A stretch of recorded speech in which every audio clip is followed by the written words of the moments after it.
And that is the first thing that I wanted to say.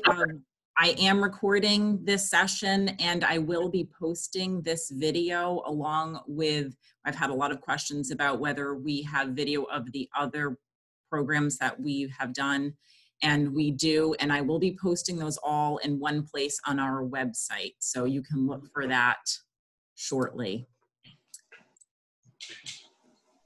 Please do leave yourself on mute so that we don't get any background noise. And also, because we have quite a few people, I'm asking that you don't turn your video on so that we can conserve bandwidth. And we will have question and answer at the end of this session. The easiest way to do it is going to be for you to type your questions into chat, and then I'll monitor the chat and I'll read them to Jim and he'll respond that way. So if you're on a desktop computer, chat is one of the choices at the bottom of your screen. If you're on an iPad, you have to tap the screen to bring up the control panel, and then you tap on participants, and then you have to scroll down to chat, type your message, and then hit send. So we'll do that at the end. This program tonight is part of the Illuminating History project, which we started back in March and got a little derailed by the pandemic. And then we started back up again a couple of weeks ago when we had Dr. Joanne Pope-Mellish join us to do her program. This project, it was a collaboration between the artist Ana Flores, who's with us tonight, the Charlestown Historical Society, and the Cross Mills Public Library. And I haven't mentioned yet that my name is Sarah Ornstein and I am the director of the Cross Mills Public Library. We planned that this would be a multi-part program, which we hoped would start conversations about the history of slavery in our area. And the program was planned to have 4 parts. So first, we have an exhibit at the library, which has historical documents and artifacts that relate to slavery in this area, some of which are from the Charlestown Historical Society, which, if you've never been there, is on the far end of the parking lot of the library. We also have an art installation in the library, which addresses this history. And both the exhibit and the art installation will be up for a few more weeks, but they will be coming down certainly by the end of July. So I do invite you to come see those now before we take them down. And then we also planned this series of special events, 2 of which happened in March and now 2 we've had in June. So the first one was a screening of the documentary Traces of the Trade, and that is about Katrina Brown and 9 members of her family who were descended from the DeWolfs, which was one of the largest slave trading families in United States history, and they were from Bristol. And together, Katrina and her family members retrace the triangle trade, and they also have a lot of difficult conversations about their family's legacy and ongoing racism in the United States. And then we had Dr. Charlotte Carrington Farmer, who is a professor at Roger Williams University. She came and spoke on South County's plantation economy and how it was tied to the sugar industry and relied on enslaved workers. Then a couple of weeks ago, we had Dr. Joanne Pope-Mellish, who spoke on slavery and memory in the making of New England history. And tonight we'll be ending our series with James Glickman, who is going to be speaking about the first Rhode Island all-Black regiment in the American Revolution.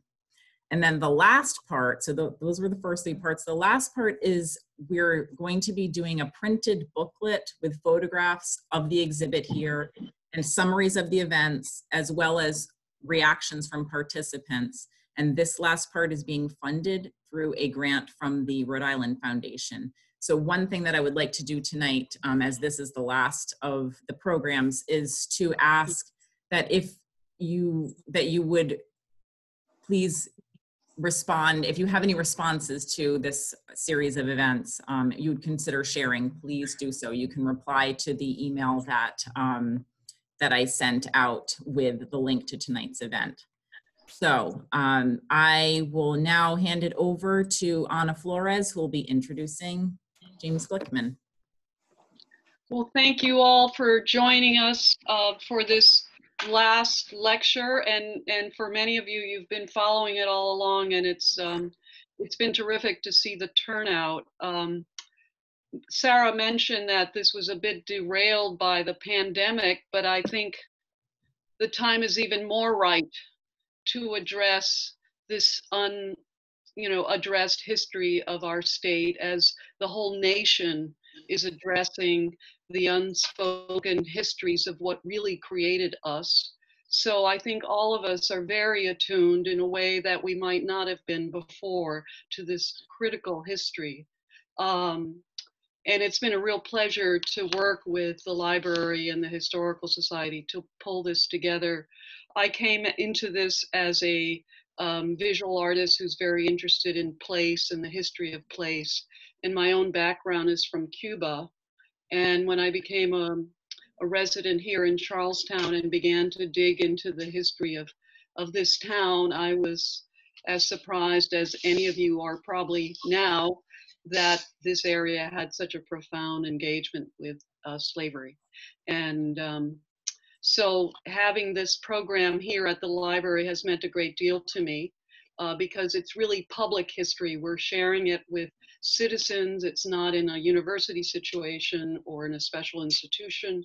I've worked with those kinds of places before with this kind of work, but that kind of isolates that knowledge, and we want this knowledge to be very public and be part of this important discussion, especially now. It's a real honor to introduce James Glickman, who is an author, professor, and I must say a good friend of ours. For many years, we knew he was working on this novel called Crossing Point, which he will discuss tonight, which is very much about this area. So it's been wonderful to see it out and to have him here tonight to speak of that. James is a graduate of Yale University and the Iowa Writers Workshop.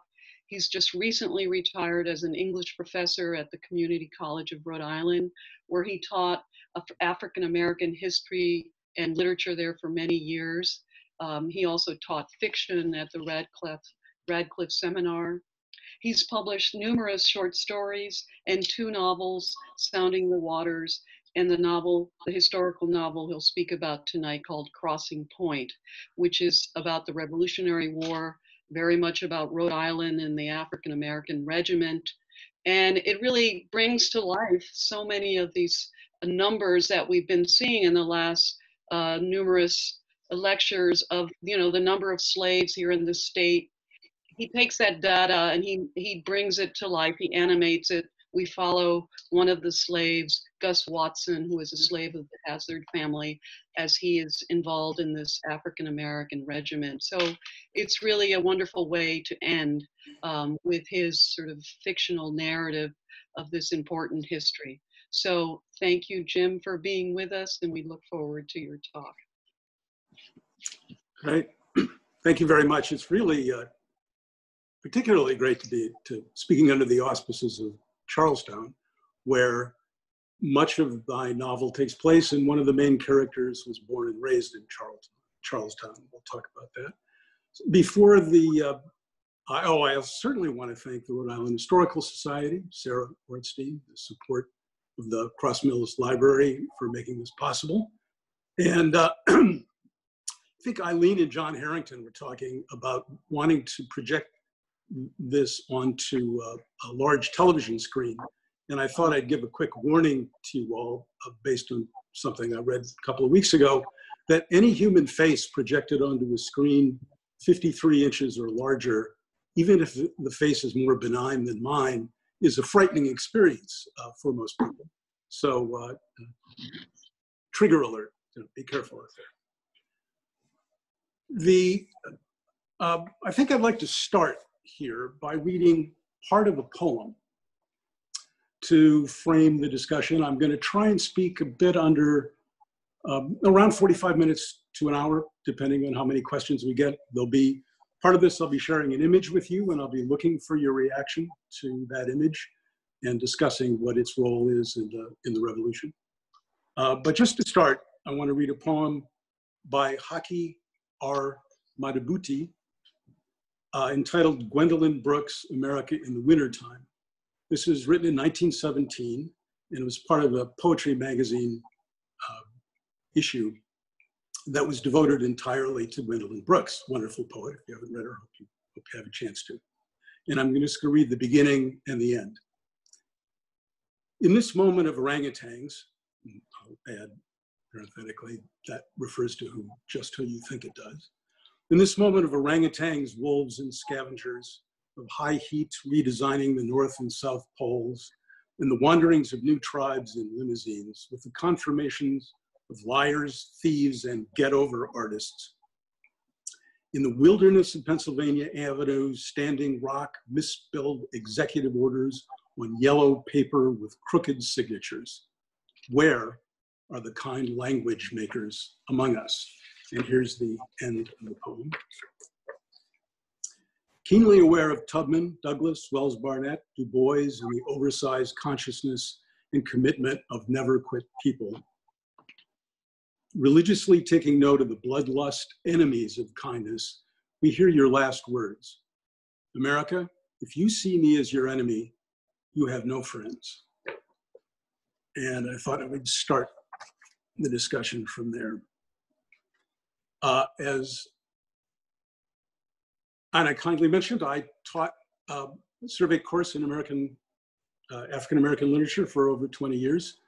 And this is in the news in the last 2 days, including, thank you, one of my friends who's here this evening, told me on All Things Considered a few minutes ago, the story of Rhode Island and its Providence plantations. A long time ago, about 20 years ago, a student asked me, why is it Rhode Island and its Providence plantations?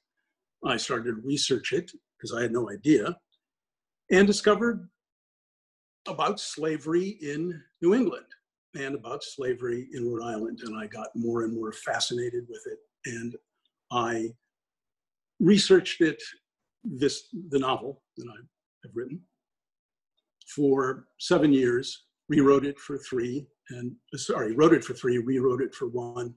And Samuel Johnson, an 18th century essayist, beloved of English majors everywhere, said, what is written without much effort is in general read without much pleasure.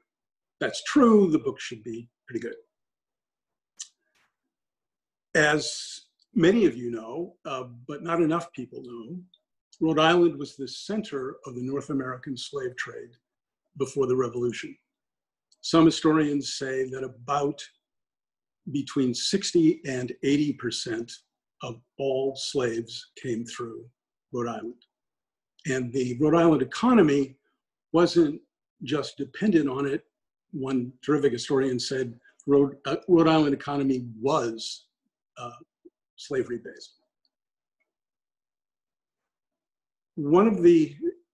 As I researched it, one of the things I discovered, hard as I tried, was that Black experience was missing entirely from the testimony, evidence, and materials available for research. There are no diaries, there are no papers, there are no letters, and scarcely any mention of it in white people's journals and letters. One of the characters I got interested in, my novel originally was 800 pages, then it was 600 pages, and now it's a lean 480 pages. It was someone named Ezra Stiles, who owned a slave named Newport, and he was a minister in Newport.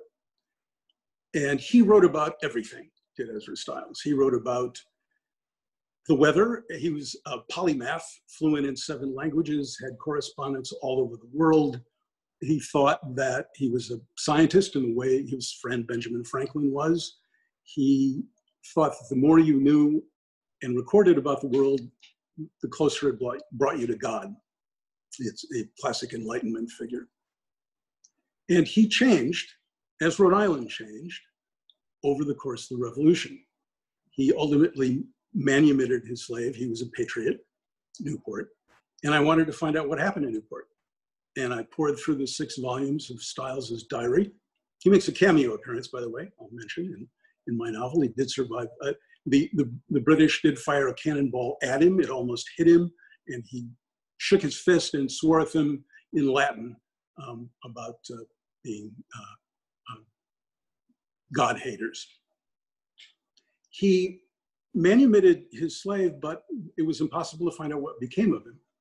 And ultimately, many years later, he mentions his family, and he includes Newport, who must have returned to him to rejoin his family as a free person. So there is a big gap in the record about African-American experience, and it, to me, invited exploration, careful exploration in fiction, and that's what I've done. Few quick comments about the American Revolution itself. In the popular imagination, I think people think of, obviously people peering over their spectacles and wearing wigs and speaking an odd language. But they also think of the warfare as a kind of staged pageant or parade with weapons that weren't very accurate and a death toll that wasn't very great. That would be a complete misunderstanding. I'll quickly explain why. The combatant death on the American side in the Revolutionary War was 5 times higher than the combatant death in World War II. And if you were to adjust it for the population now, it would be a casualty rate that would reach 3 million combatant deaths. That excludes people dying from collateral disease outside the lines, from accidental engagements, from other civilian damage. This is combatant dead. It was an extremely violent war, and there were people who had weapons, they were Americans actually, who had rifles who could hit targets, and did, at 600 yards. So it was not just close-in fire. There was biological warfare. Let me pause just for a quick second. This may be familiar to you. Nationally, 1/3 of the country was patriot, 1/3 of the country was loyalist, and 1/3 of the country didn't know who they favored and were open either to persuasion or wanted to end up on the side of the winner. So this general picture is parallel, obviously, to ones we've seen since, including now. The biological warfare, there was a kind of, and this was written about at the time, a herd immunity among Europeans to smallpox. Smallpox killed 1 out of 3 people who contracted it. And while there was inoculation possible, it ranged, if you were inoculated, to 1 out of 9 to 1 out of 20 people died anyway. And consciously, the British did deploy several times ill people and powdered scabs of smallpox. So there was biological warfare. There was spying. One of the very best friends of the family that I followed from Charlestown was a man named Benjamin Church, who was the first Surgeon General of the United States under Washington, and he turned out to be a spy. His spying was decoded, by the way, by Ezra Stiles, who caught that information as it was being shipped to the British. In 1923, historians discovered that the Speaker of the House, named Metcalfe Bowler, was also a spy. They didn't know that until then.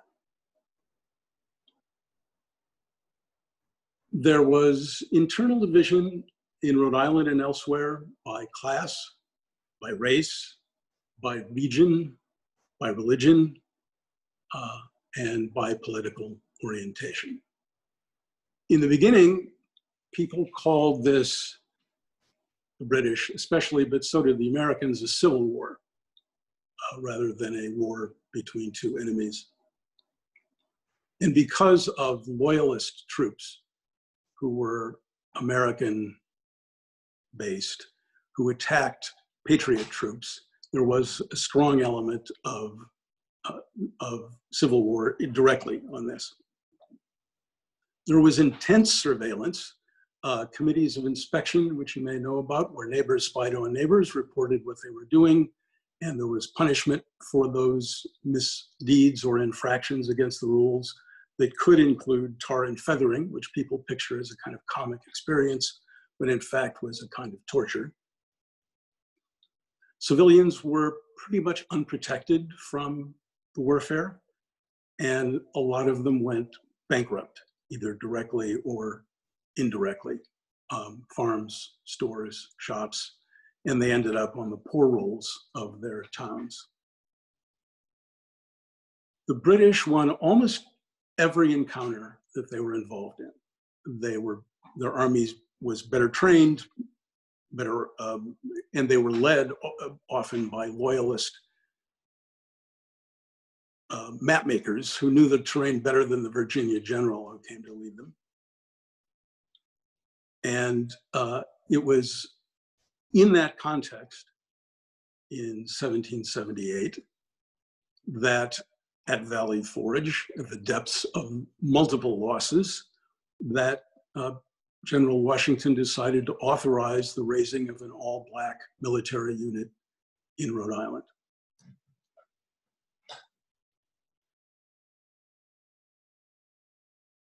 Let me read the epigraph to my novel, and I'll talk just a little bit about it, and then I want to show you an image, and we'll talk about it. The epigraph to my novel is as follows. I would remind you that in this noble land, memory is all, touchstone, thread, and guiding star. Where we shall go is where we have been, and where we have been is where we shall go, but with a difference.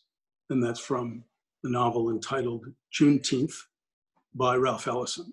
It was published in 1999. In case Juneteenth seems like a new arrival on the scene. I got interested in two characters, one, and the people who loved them and some of the people who hated them. The white character was Samuel Ward. He was born and raised in Charlestown. And the Ward family were the Kennedys of their era. Sam's grandfather was an original governor of the state. His father was a chief justice and a governor of the state. And when the blonde, blue-eyed Wards were up for election, his uncle was secretary of the state, which some said was the most powerful of all the offices. When they were up for election, if it were sunny weather, they said it was Ward weather. Their main rival was someone from Providence, who was Stephen Hopkins, who was dark-haired and dark-eyed, and they said if it was dark weather, then it would be Hopkins weather. Sam Ward went to what is now Brown University at the age of 12 and graduated at the age of 15. He had obviously enormous privilege. And I was interested because he became captain and ultimately colonel of the all-Black regiment, what his experience was. In addition, I got interested in another historical character, actual person, named Guy Watson, who was a slave and who ultimately became, in an unusual tradition that happened in Rhode Island, became a slave governor. The slaves elected their own officials, and he ultimately becomes a slave governor. To say their paths overlap and cross, and their own personal trajectories go in almost opposite X directions. Sam Ward ends up losing nearly everything, being imprisoned for a year after the ill-fated March on Quebec, which was famous at its time, led by Benedict Arnold, accompanied by Aaron Burr, and he, as 1776 dawned, was in prison. Guy Watson, however, once he enlisted in the all-black unit, had the opportunity to be free at the end of his service. The average length of service for a white person was, if they were in the militia, was about 6 to 8 months. If they were in the Continental Army, the average length of service was about a year. Black Army participants, not just in Rhode Island, but throughout New England, served for the duration of the war, which often meant 5 to 7 years, and the mortality rate increased. But speaking of mortality rate, as I was in the beginning, I should mention, and I think it's important to note, the half of the American deaths, that huge number of American deaths, happened because they were in captivity on British ships offshore, held below decks with no sanitation, very little air, water, or light. And the death rate there was about 70%. To give you a picture of the context for that, in Andersonville prison in the Civil War, which kind of set the paradigm for war atrocities, there was a trial of the commandant afterwards. The death rate was about 60%, which people thought was horrible and outrageous. So it was, the difficulties with the British were many and fatal.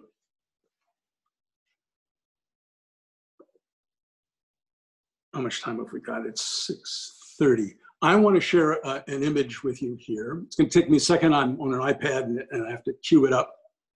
It's a painting, and I'm going to ask you, please, if you be so kind, is take a look at it, and if you have questions about it or reactions about it, please share them on chat, and Sarah will pass them along. We should probably limit the time on this. Once my switch is thrown on these kinds of things, I can go on for a very long time. So depending on questions and what's brought up, let's try and limit the time. Sarah, with your kind help. And if you give me a minute, I will get this ready.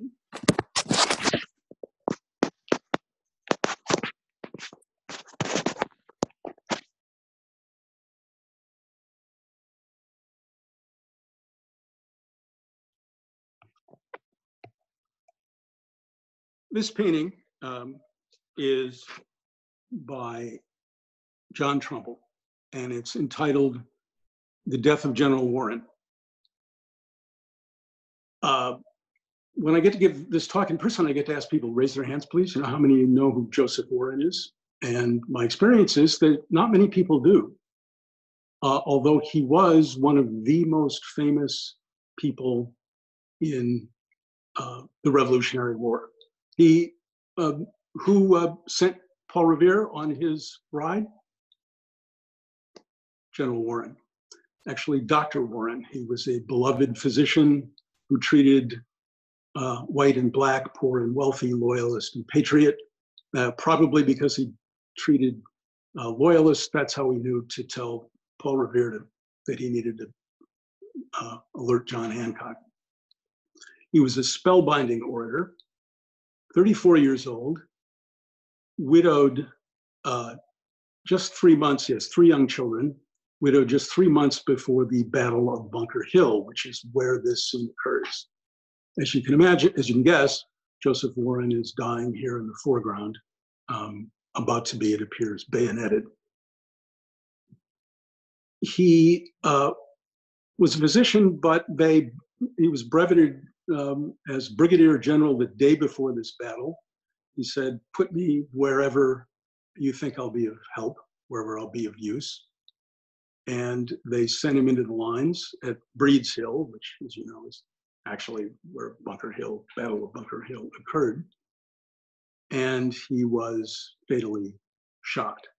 This tableau, and then I'll stop and get your reactions and questions. And I'm going to be able, because it's on an iPad, I'll be able to zoom in and we'll read this a little bit from right to left. But when Abigail Adams saw this painting, which was painted 10 years after the revolution was over, John Trumbull saw the Battle of Bunker Hill through his field glasses. He was in the lines. When she saw this painting, she said it made her blood shiver, her heart grow faint, and her whole frame feel disordered. She found it shocking and horrifying. And I'm interested in what, if any, reactions you have, and what, if any, questions you have. And if you don't, I'll just keep explaining.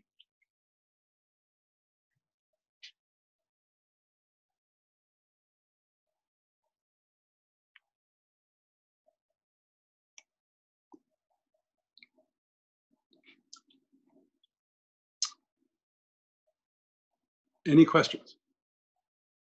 No? Okay. Let me I've got point out one here. Jim, I've Okay. got one question. It Okay. says, is that a slave or person of color in the lower right corner, cowering or being protected by a soldier, question mark? Yes. And maybe if more questions come in, let me zoom in on that. We'll read this from right to left. On the far right is a Lieutenant Grosvenor. I don't know if Grosvenor, Connecticut's named after him, but that's Lieutenant Grosvenor. To his right is an armed servant. He has a firearm, you might note. A documentary filmmaker who saw this painting pointed out to me that the depiction is a little caricatural of the African American, but there he is. He's been variously identified as Salem Poor, or Peter Salem, or simply Lieutenant Grosvenor's servant. No one is sure who he is. But yes, indeed, there is an African American here. Other questions? I see there are some, I think. There is one comment that, that says the death scene resembles the Pietà. Absolutely. This is clearly set up to, including the barefoot, unidentified man who's holding, it's a kind of lamentation on the death of Christ, evocation, who evokes the followers of Jesus. And yes, there's another death scene in here that we'll look at in a second. But any other questions before I keep going? Yes, a question about why did he have to be killed and who is holding him? We don't know who's holding him. I think that's someone who's created probably for artistic reasons. Every other person in this painting, however, is identified. And if you want to multitask, you can go to Wikipedia. You can see this painting, by the way, at the MFA in Boston, or you can see it at the Athenaeum in Hartford. We've identified the African-American figure on the right, indeed.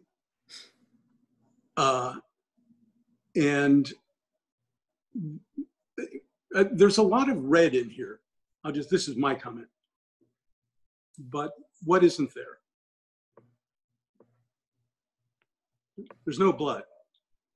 It's a bloodless depiction.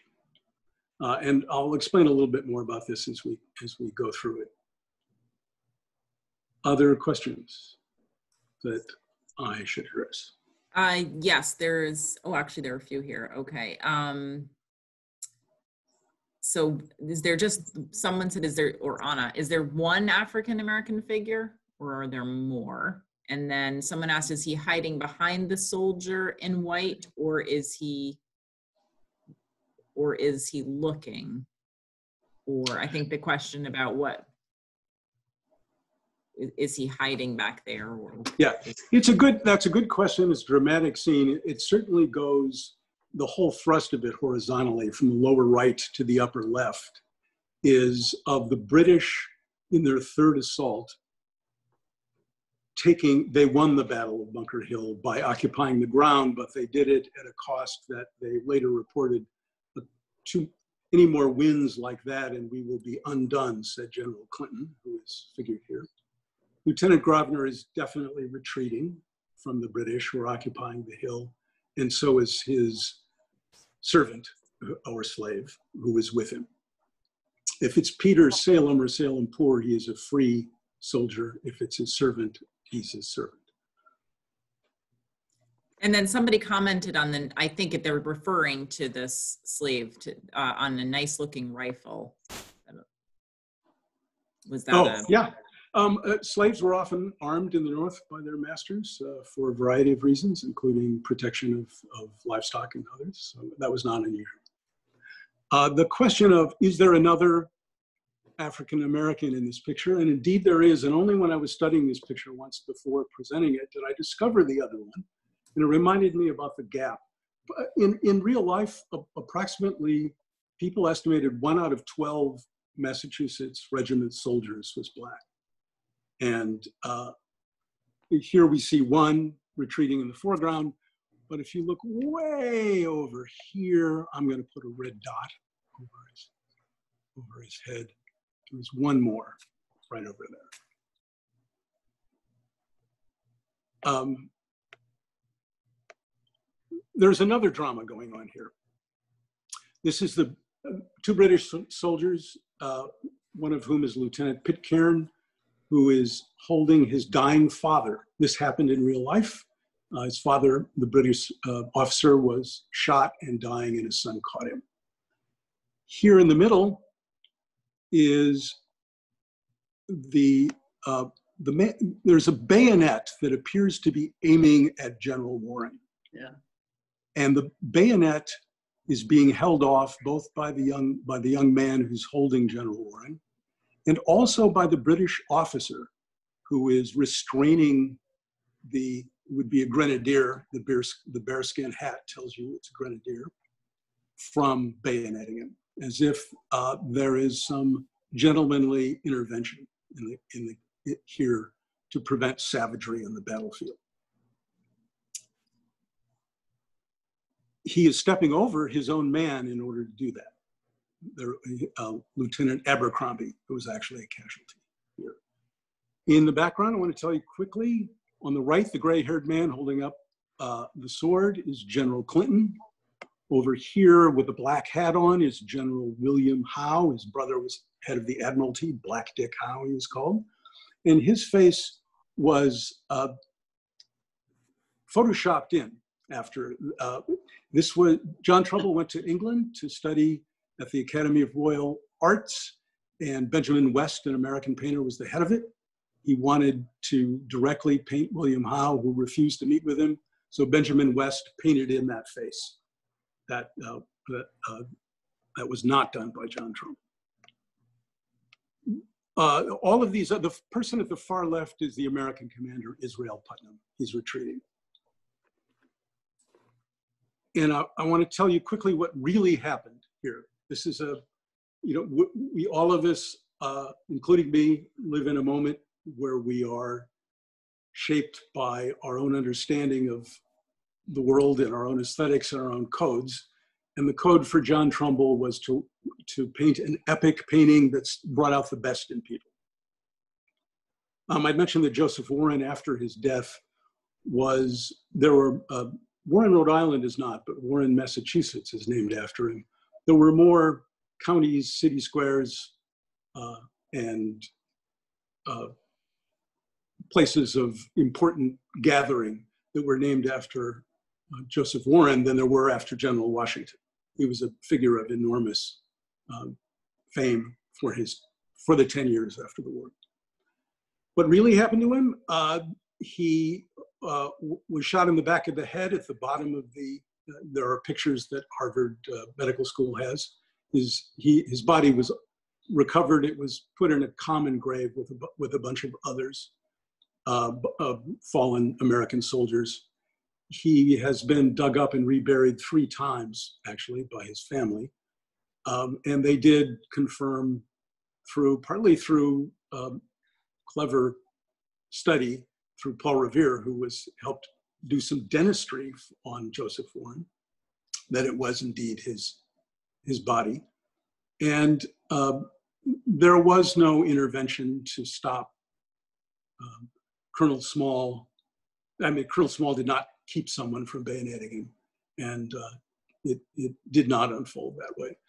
And the last thing I'll mention about this, and then I'd be delighted to take any more questions and then we'll move on, is John Trumbull's sister, Faith, was in Boston during the Battle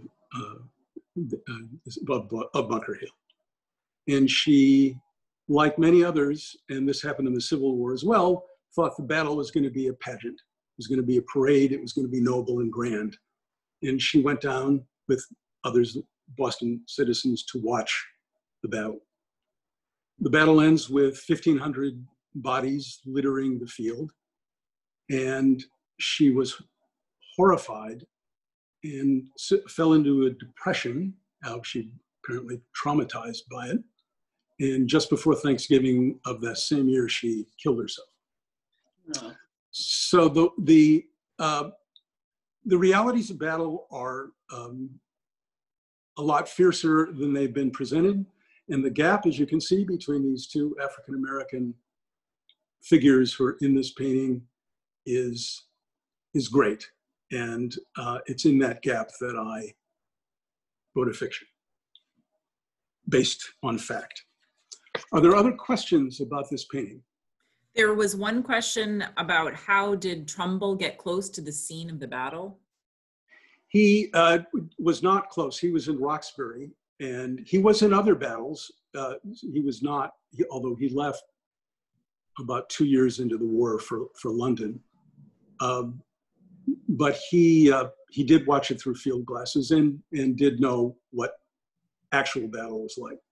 But he presented this in the grand epic style that people at the time thought was the moral depiction that you should present. And this was also painted 10 years after the war was over. The British and the Americans wanted to put this behind them. And so to put I don't think it's fair to call it fake news, but to put a happy face on this was something that both sides were happy to see occur. Other questions? Then just a comment about the no shoes on one of the colonists. Shoes were generally, at this battle, were generally available. It was rare for people to be without them. In fact, some students of this painting have said that it was an artistic choice rather than a journalistic choice. But indeed, there were, particularly as you got into 1777 and 1778, people were eating shoe leather because of starvation. And yeah, barefoot, feet wrapped in rags actually did really happen. Any other questions, or shall we? That is it for the questions in the chat. Okay, very good, thank you. To circle back for a second, then I'm going to show you another image about Rhode Island and its Providence plantations.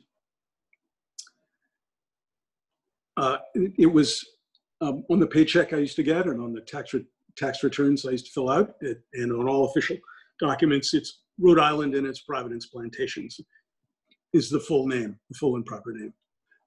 Governor Raimondo, a couple of days ago, issued an executive order removing plantations from all official documents and websites. And it's going to be a referendum question in the fall about whether to remove plantations from officially from the Rhode Island Constitution. 10 years ago, there was a vote on this same question, and the vote was pretty overwhelmingly to keep Rhode Island and its Providence plantations. It will be interesting to see if things have changed on this matter. And maybe at the end, if there are questions, we can discuss this matter if there's interest. Okay, I want to show another image here.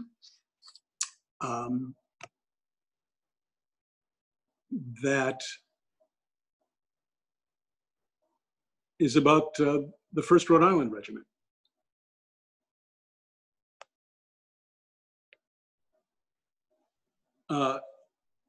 There are pictures of this. This is now actually a monument. It was unveiled about a year ago. This is to the 1st Rhode Island Regiment, and it's in Yorktown, New York. And it's the kind of monument that we certainly need more of. And it's the kind of monument that doesn't exist in enough places for enough reasons. The African-American on the left, they know, they were, by the end of the war, they fought all the way to Yorktown, to the 1st Rhode Island they were dressed quite like that. There were some British sketches that showed their uniforms and what they looked like, and they were, by that time, well equipped and well supplied. Before that time, they weren't, like many other soldiers, they were not always so well equipped. Once the French joined the war, though, things changed greatly. In the middle, in the back, facing away, is a depiction of an indigenous person, Native American, who there also were Native Americans in the 1st Rhode Island Regiment, although its fame, people tended to be of mixed race, variety of sometimes Black and Native American, but there was a definite presence there, and to have them honored is a great idea. In the foreground, on the right, holding the sword, and he's barefoot, and I'll explain why in a minute, is Colonel Christopher Green, who was the head of the 1st Rhode Island Regiment. And in 1781, in Yorktown, they were guarding the pass across the bridge that ultimately Benedict Arnold crossed to try and kill Washington. It was an important pass. And they had the Rhode Island Regiment guarding it.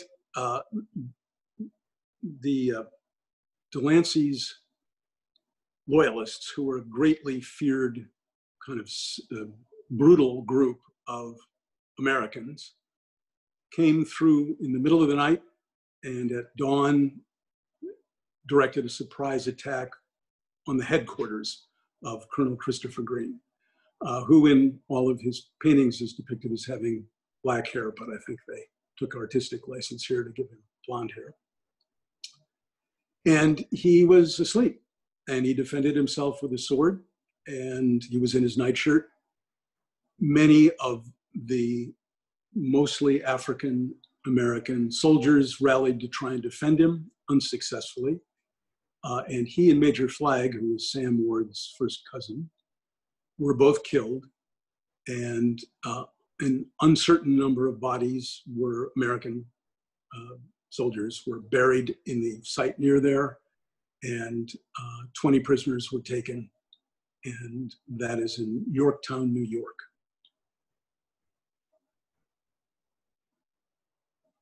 So even honorific stories have their own complex subtexts that it's not the pretty straightforward parade that many people imagine. Any other questions on this particular image? Let's see, we are 10 of 7. I'm going to read very briefly, and I think I'll leave this image up, very briefly, from the opening of my novel, and then I'll take questions.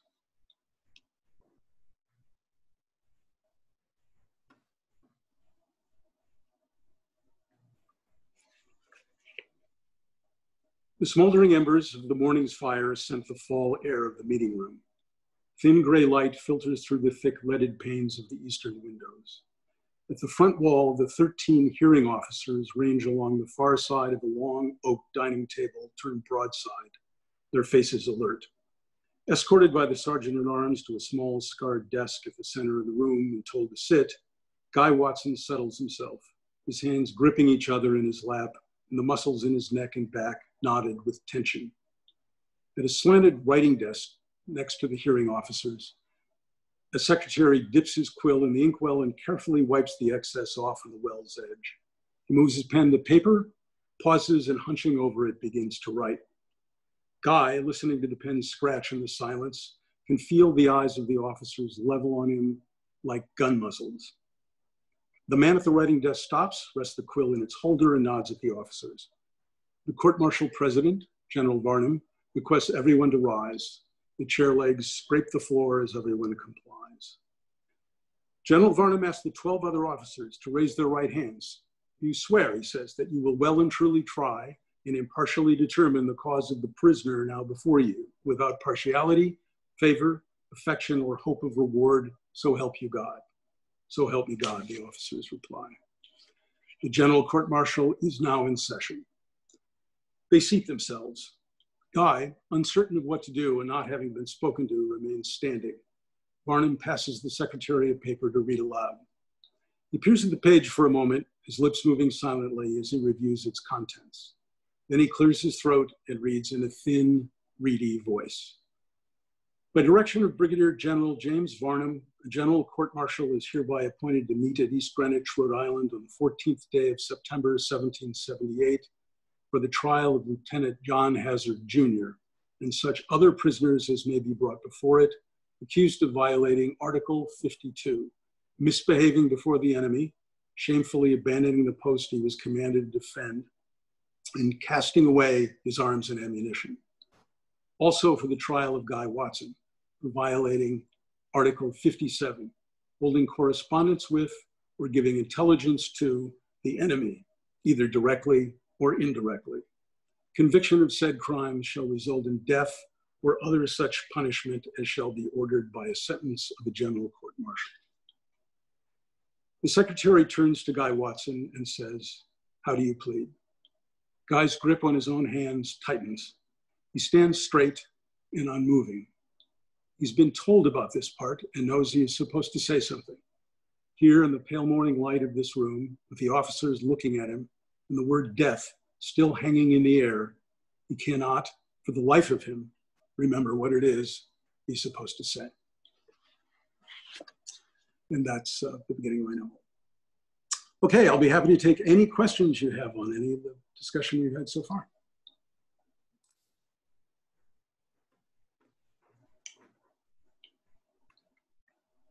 Are there any? Yes, there is a question here. Were they actually called Americans at that time? The British called them Americans, yes. The North American, they definitely were called Americans. Yeah. And then where is Yorktown, New York? It's near West Point. I have a, if you go there, and I've been able to go yet to visit it because COVID intervened, but I have a nice brick I bought with my name on it. So there you go. And I'm going to invite people, if you know how to unmute and you'd like to ask a question that way, go ahead. I think we have a manageable number here, so feel free if you prefer to unmute and ask a question. So I'm a little confused. So Guy Watson was, in the end, he was court-martialed. And that really happened. That did not really happen. That was I created that. But many African Americans were used as spies because they were invisible to a lot of the white population. They just didn't pay attention. Now, both the British and the Americans used African Americans as spies. Jim, do we know what happens to any of the soldiers in the regiment? Is there any historical trace of what happens to them afterwards? Anybody actually get free and all of that? The survival rate for the 1st Rhode Island Regiment, in the end, about 50% of them survived the entire war, which was 8 years. Their term of enlistment, in order to get their freedom, was to the end of the war. And that could be, no one knew at the time. Would that be 1 year, or would that be, as happened in Europe, 30 years of wars? It was 8 years. And they did get their freedom, absolutely. And a number of them, including Guy Watson, in the early 1800s, when the economy of the US began to improve, they were given pensions. Guy Watson, I have his signature on a document from the Army Department of Records accepting his pension, 1818, I believe. Go ahead. Well, hello. Yeah. Question, probably out of general ignorance, but 2 parts. Was slavery ever officially outlawed in Rhode Island, or did it just fade away? I'll answer the first part and then I'll look forward to the second part. Slavery was steadily outlawed in Rhode Island, and but it was done in stages. It was done where it was forbidden to be involved in the slave trade. Another stage was you were forbidden to sell your slaves out of the state. In another stage, it was the freeing of any slaves who were under 21, and the others had to wait till the end of term because they weren't going to confiscate white people's property. But to give you a metric, Charlestown actually in 1755, I'm sure members of the Historical Society know this, was 40% Black in Charlestown, Rhode Island. And in 1775, when the war opened, virtually every African American in Rhode Island was a slave. Very few, there were some, but there were very few free people. By 1790, 80% of them were free. And I think one of the things that might, in this dark historical moment, give you a glimmer of hope is Rhode Island had its economy utterly dependent on slavery, yet it made the decision based essentially on principle to discontinue slavery. It would be like Virginia saying we're going to stop selling tobacco, or Facebook saying we're going to stop using the internet. That's part one of your question. You had a second part. Well, the part was, I was wondering if it just faded away, but is there actually a date at which slavery no longer existed or was against the law in Rhode Island? There are two ways to answer that question. One of them is that slavery was outlawed and the trading of slavery was outlawed by 1784. But as I said, because there were people who had slaves in Rhode Island. I'm sorry, someone?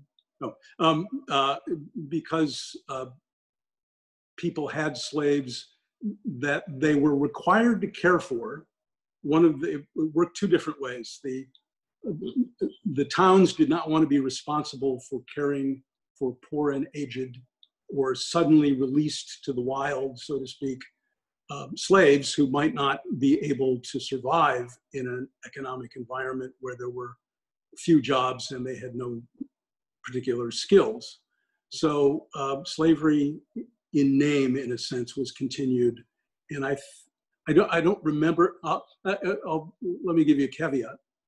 I know a great deal about 1775 to 1778, which is the time my novel covers. I know what the characters were doing pretty much every day, but my knowledge of things before and after that are sort of the generally educated citizen. I don't,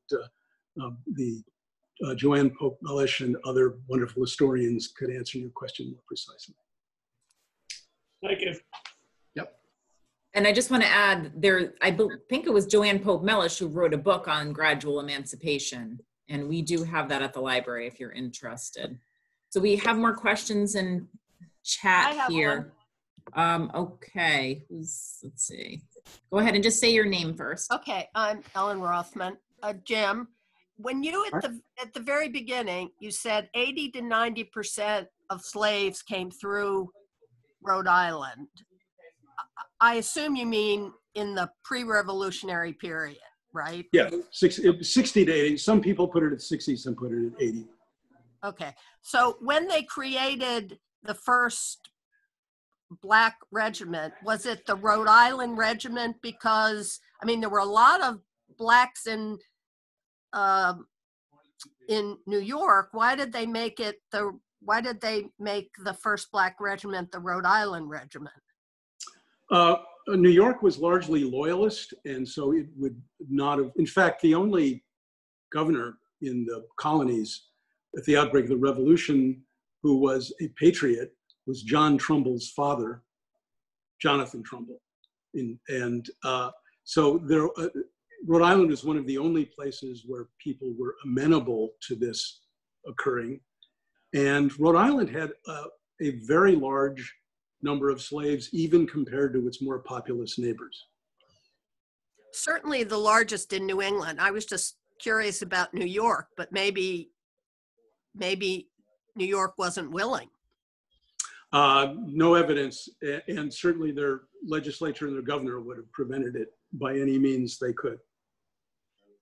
And I would just mention, by the way, that Ellen Rothman is a historian who wrote a wonderful book on courtship, still available, I think, through Harvard University Press, and whose advice kept me from having to read many hundreds of books and kept me down to just several hundred books. So thank you, Ellen. Okay. Eileen Harrington just commenting that New York City was occupied by the British throughout much of the Revolution. That indeed too. So was Newport, of course, although not throughout until from 1776 to 78, but that was not necessarily an obstacle to raising the black unit. Hi, Karen here. Hello, Jim. Hi, Mary. It's actually Karen. We're both Karen, hi. Yes, hi. Question I had, which I also put on the chat, is how did you start to imagine the guy, Watson is his name? Yes. Yes, character, and having so little information on him, how did he evolve as you started to write him? That is a great question, and hard in some ways to answer. I would say that writing a novel for anyone, if you're not writing about autobiographical material, is an exercise, is a challenge, not an exercise. The challenge of empathy and imaginative understanding and projection.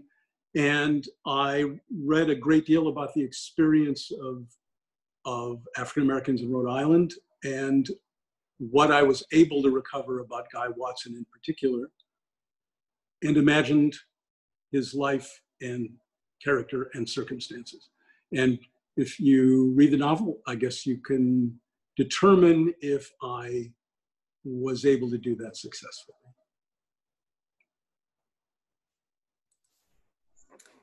And then there was another in chat, and I think this was Karen too, about writing. Another question regarding writing is, do you prefer writing fiction or nonfiction? They present different challenges. I generally prefer writing fiction. And well, go ahead. John Harrington, excuse me. At one point, you said that the British won most of the battles, or maybe all of the battles. And it's kind of like Vietnam, where we won all of the battles, but we lost the war. And so the Revolutionary War was very similar to our sad experience in Vietnam. For the British. Yeah, for flipping the sides of it. Yeah, the wonderful author of The Things They Carried wrote a perspective of what it would have been like for the British to be retreating from Lexington and Concord and shot at from behind fences and walls. The big change in the Revolutionary War was with the entrance of the French. The French were the superpowers. They would be like, so Spain, France, and England were the three great superpowers.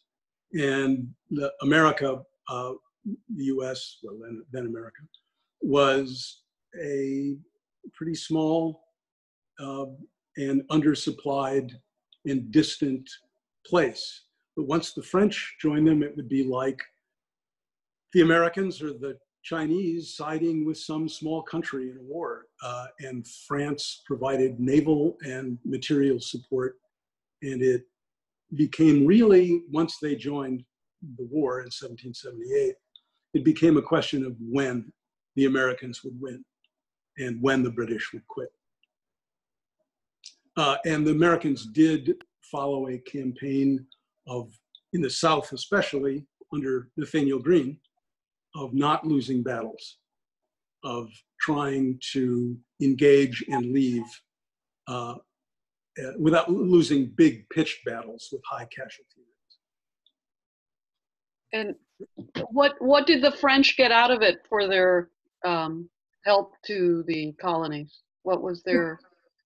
That's a good question. I'm flippantly inclined to say the hatred of the English is they each were fighting each other on a recurring and continuing basis from 13th century onward. So what they got out of it was changing the balance of power and disrupting English hegemony in the colonies. There's a question. Yeah. Oh, there's a question in chat about whether there's any connection between Christopher Green and Nathaniel Green. Yes, they were first cousins. Many of the Greens in southern Rhode Island were related to each other. In fact, marrying first cousins was a common activity in early Rhode Island, and most of them were Quakers as well. And then also a question in chat about the role of Varnum in the Revolutionary War. General Varnum, that's a complicated one. He was not involved directly in after the end of 1778 in the area that I focused on and studied. He was granted at the end of the war, and he was a lead general in Rhode Island, a major general, a plot of land in Ohio, which is the rewards that people who had distinguished service often were given at the end of the war. But more than that, I can't offer. He was involved in, on paper, authorizing the 1st Rhode Island Regiment at Valley Forge. I'm going to take one more question, show one more image, and unless there are others queuing up, and we'll... There are a couple of questions. Okay. There's one, what eventually happened to Ward, and then it says if it doesn't give away too much of the book. Yeah. Well, spoiler alert. Sam Ward survives the war, has 10 children and 16 grandchildren, one of whom is Julia Ward Howe, who you may have heard of, who wrote the Battle Hymn of the Republic. So, yes. And any other questions? Okay, I've got one more image I want to share and then a statement. And thank you. This is an image that Anna sent me, and I think the challenge for all of us right now is to increase the level of education and understanding about how racism has been part of structurally and systematically part of American history from the beginning, including in Rhode Island. This is an image from a John Trumbull painting that Anna sent me yesterday that was from a documentary filmmaker in Chicago who did this. And it's another famous painting of his called the Declaration of Independence. You'll probably recognize it.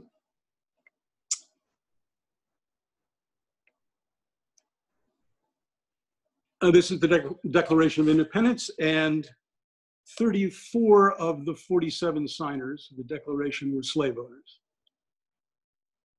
And it's a useful image, I think, for people as a starting place to know how we began and how we ended up where we are right now. And the last thing I'm going to do, and I thank you all for your patience and your showing up this evening on this beautiful day, must be hard to be cooped up inside, being Zoomed, is a statement by James Baldwin. And it's, American history is longer, larger, more various, more beautiful, and more terrible than anything anyone has ever said about it. And it was my hope with this novel to edge that distance back. So thank you all very much. And if you have any other questions, please feel free to get in touch.